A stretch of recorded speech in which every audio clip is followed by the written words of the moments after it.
SSTVಯಲ್ಲಿ ಜಾಹೀರಾತು ನೀಡಲು ಈ ನಂಬರಿಗೆ ಸಂಪರ್ಕಿಸಿ. ಮೊದಲನೇದಾಗಿ ನಾನು ಅಣ್ಣವರ ಅಭಿಮಾನಿ. ಫಸ್ಟ್ ಹೇಳ್ಕೊಳ್ಳೋದು ನಾವು ಜೂನಿಯರ್ ರಾಜ್ಕುಮಾರ್, ಆಮೇಲೆ ನಾವು ಅಣ್ಣವರ ಅಭಿಮಾನಿ. ಅದನ್ನೇ ಹೇಳ್ತೀನಿ. ಜನ ಹೇಳ್ತಾರೆ, ಅದಕ್ಕೆ ನಾವು ಹೂ ಅಂತೀವಿ. ನಮ್ಮನ್ನು ನಾವು ಹೊಗಳ್ಕೋಬಾರ್ದು. ಫಸ್ಟ್ ಆಫ್ ಆಲ್ 97ನೇ ವರ್ಷದ ಅಣ್ಣವ್ರದ್ದು ಜನ್ಮದಿನ ಅಂದರೆ ನಮಗೆ ಒಂಥರ ಹಬ್ಬ ಇದ್ದಾಗೆ. ಇಡೀ ಕರ್ನಾಟಕ ಅಲ್ಲ, ಇಡೀ ವರ್ಲ್ಡಲ್ಲಿ ಒಂಥರ ಜಾತ್ರೆ ಇದ್ದಾಗೆ. ಇದನ್ನು ನೋಡೋದು ಸುಖ, ಅದು ನಮ್ಗೆ ದೇವರು ಒದಗಿಸಿಕೊಟ್ಟಿದ್ದಾನೆ. ಮೂಲತಃ ನಾವು ಉಡುಪಿಯವರು, ಆದರೆ ಬೆಂಗಳೂರಲ್ಲೇ ಬೆಳೆದಿರೋದು.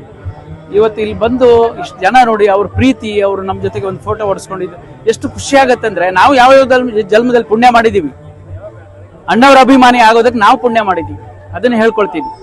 ಹೇಳಿ ಸರ್, ಇನ್ನೇನೋ ಕ್ವಶನ್ ಇದ್ರೆ ಕೇಳಿ ಸರ್. ಇದು ಏನಪ್ಪಾ ಅಂತಂದ್ರೆ, ಅವ್ರಿಗೆ ಭಾರತ ರತ್ನ, ವಿಶೇಷ ಭಾರತ ರತ್ನ ಕೊಡಬೇಕು ಅಣ್ಣವ್ರಿಗೆ ಅನ್ನೋದು ಕೂಡ ಈಗ ಆಗ್ತಾ ಇದೆ.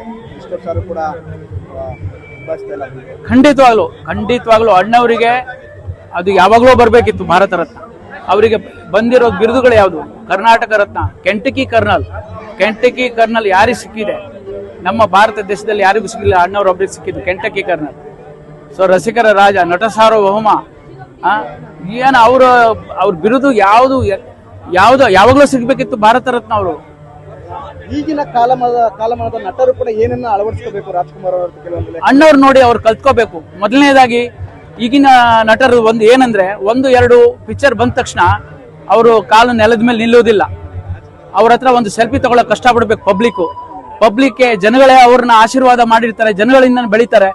ಆದ್ರೆ ಅಣ್ಣವ್ರೇನು ಜನಗಳ ಜೊತೆ ಕೂತ್ಕೊಂಡು ಊಟ ಮಾಡ್ತಾರೆ. ಅಪ್ಪು ಏನು ಜನಗಳ ಜೊತೆ ಕೂತ್ಕೊಂಡು ಜನಗಳನ್ನ ತಪ್ಕೋತಾರೆ. ಅಣ್ಣವ್ರು ಜನಗಳು ತುಪ್ಕೋತಾರೆ. ಅಂತಹ ಮಹಾನಟ ಇದ್ರು ಕೂಡ ಅವರಿಗೆ ಒಂದು ಕಿಂಚಿತ್ ಕೂಡ ಅಹಂಕಾರ ಇಲ್ಲ. ನಾನು ಅವ್ರನ್ನ ನೋಡಿದ್ದೀನಿ. ಅವ್ರ ಮಗನ ಅಪ್ಪನಂತೂ ನಾನು ತುಂಬಾ ಕ್ಲೋಸ್ ಆಗಿ ನೋಡಿದ್ದೀನಿ. ಹೇಳಿ ಸರ್. ಈ ಸಂದರ್ಭದಲ್ಲಿ ಡೈಲಾಗು ನನಗೆ ಕಷ್ಟ ಆಗುತ್ತೆ ಸರ್. ನಮ್ಗೆ ಯಾಕಂದ್ರೆ ಇದು ದೇಹ ಮಾತ್ರ. ಅಣ್ಣವ್ರ ವಾಯ್ಸ್ ಬಂದ್ರೆ ಈ ದೇಹಕ್ಕೆ ಜೀವ ಬರುತ್ತೆ. ಸೊ ನಂದು ಯೂಟ್ಯೂಬ್ ಚಾನಲ್ ಇದೆ, ನನ್ನದು ಗಣೇಶ್ ಭಟ್ _ ಬ್ಯಾಂಗ್ಳೂರ್ ಅಂತ. ಆಮೇಲೆ ಇನ್ಸ್ಟಾಗ್ರಾಮಲ್ಲಿ ಜೂನಿಯರ್ ರಾಜ್ಕುಮಾರ್ ಅಂತ ಒಂದು ಚಾನಲ್ ಇದೆ. ಅದರಲ್ಲಿ 1 ಲಕ್ಷ ಜನ ಇದ್ದಾರೆ, ಇದರಲ್ಲೂ 1 ಲಕ್ಷ ಜನ ಇದೆ, ಫಾಲೋ ಮಾಡ್ತಾ ಇದ್ದಾರೆ. ಫೇಸ್ಬುಕ್ಕಲ್ಲಿ ಕೂಡ ಇದ್ದೀನಿ. ಡೈಲಾಗ್ ಸ್ವಲ್ಪ ಕಷ್ಟ. ಯಾವ್ದು ಹಾಡು ಹೇಳಿ ಅಂದ್ರೆ ಒಂದು ಜಮಾಯಿಸ್ಬಿಡ್ತೀನಿ. ಓಕೆ, ಇದು ಆಕಸ್ಮಿಕ. ನಾನು ಇದನ್ನ ವಿಧಾನಸೌಧದಲ್ಲಿ ಮಾಡಿದ್ದೆ. ವಿಧಾನಸೌಧ ಎದುರುಗಡೆ ಹೈಕೋರ್ಟ್ ಬ್ಯೂಟಿ ಸೆಂಟ್ರಲ್ ಮಾಡಿದೆ.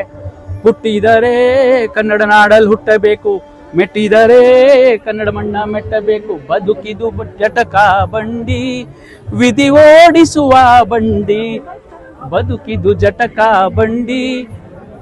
Thank you. SSTV ಸಿನಿಮಾ ಜಗತ್ತಿನ ಕ್ಷಣ ಕ್ಷಣದ ಸುದ್ದಿಯೊಂದಿಗೆ.